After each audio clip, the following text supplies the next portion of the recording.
aking banana. Ayan, malusog naman siya dito. Ayan. Ayan, tatakpan ko sana to. At ayan, maglagay tayo dito ng wara. Ayan, hanggang dito. Ayan, dahil mag-uulan daw ng snow bukas. Okay, at dito tayo. Ayan yung mika natin. Hindi namunga ngayong taon. Ayan, plano ko magtanim ng sayote dito. Meron tayong mga lemon. Ayan, lemon. Ito, ayan.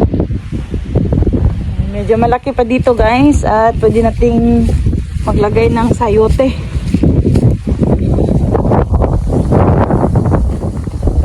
Ayan, gutom na tayo.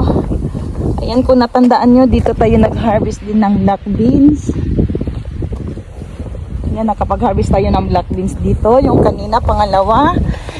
Meron pa yung pangatlo, meron tayong pang-apat. At yung panghuli naman natin ay doon sa ating likuran ng bahay. Doon ang medyo malaki.